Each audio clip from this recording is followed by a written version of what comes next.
We have decided to get a woman, a lady this morning, to talk on so many issues about appointments and politics in the country. Mary Ikoku, a gender rights advocate, joins us now. Good morning. Good morning.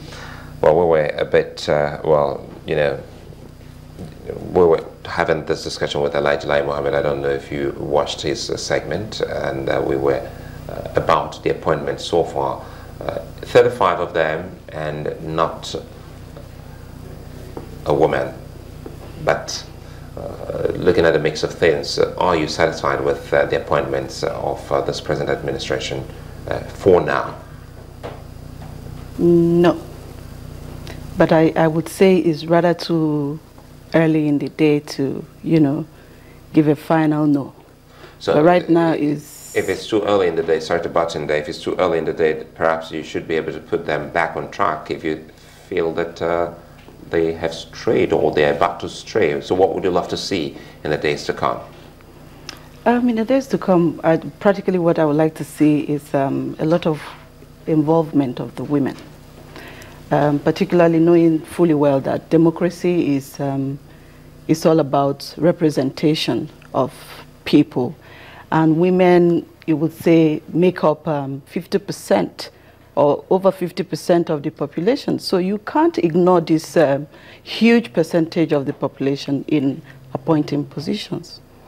So I really expect to see more women in this administration. Remember, in the president himself, President Muhammadu Buhari, at Chatham House, got born again. He told us he's a born-again Democrat. He had said in his word that he's a convert.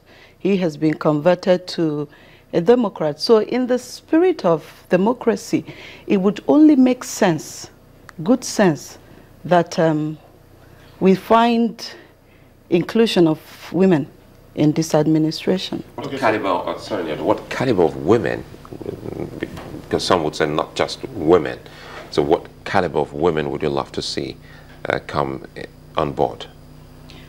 I would like to see qualitative representation of women. Because if you really want to have active participation of women, you won't be talking about women who would, create that true representation. For instance, I know that you said 35 people, about 35 appointments, and none yet is a woman. I think there's half appointment that is a woman. I mean, it's just that she wasn't, she hasn't been confirmed. But and there've been a lot of stories about her. And I'm like, what exactly is it about? Is it there's some unwritten constitution that women would not be part of government, this administration? Because I had to take my time to really look at that woman's resume. And it's surprising. It's actually shocking that some people would argue that woman being INEC chairman. Have you seen her resume? I mean, if we're talking about competencies here, she's so well qualified. So why can't she be confirmed? I mean, this is the only woman so far. And we're really concerned, really, really concerned, because if the only one that has got halfway in has been so greatly objected, then these are signs of what to come. And it's disturbing, I must say. It's really, really disturbing, because this is democracy. It's interesting that you're canvassing for women on a general note. You're not looking at whether, they are from the north or from the south or from the east. You're not particular about that? No. I want competent women. I want Look, we had women in the past administration. We had women who did very well. We had women who did poorly, regardless of where they come from. We want active participation of women. But Constitution allows the government to also spread this appointment. So it's also important that they look to reach the various, regions, so to say, in these appointments. Do you think that we're making, because there's been quite a day over, inclusion, federal character and all of this. Do you think that we're harping on this a little too much? Do you think that at all? Or do you think that that is just the character of democracy? Mope, you know, the truth is that we have our own peculiarity as a people.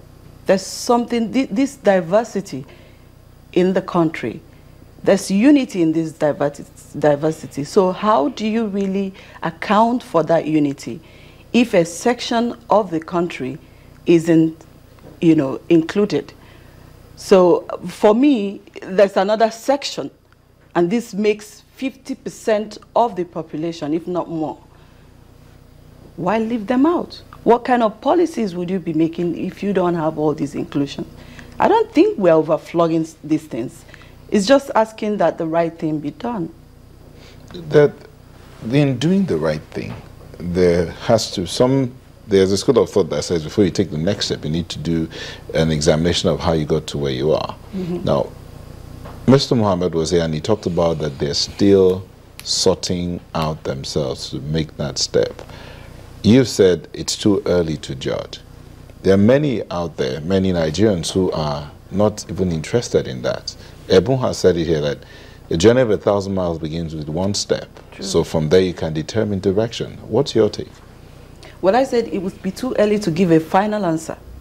But how the appointment has done so far, I'm not happy with it. That was my response. But particularly your focus on the role of women. Yes. Let's look at the other side of it. Let's just say you want to look at a general view of things right now. Okay. How would you rate? First of all, what I would have expected, I mean, the president has said they are going to appoint people based on competencies, right? Now, one would have expected to see an activity or some level of steps being taken to recruit these competent people. I haven't heard at any point in time that a company, a consulting firm like Pricewater or any of the global companies have been hired to say, go to Nigeria, go to the bounds, go to the corners of this country, fish out the best we have in this country, and make sure these are the criteria.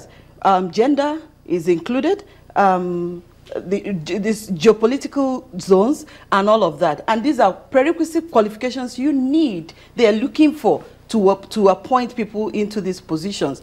I'm not sure I heard anything like that.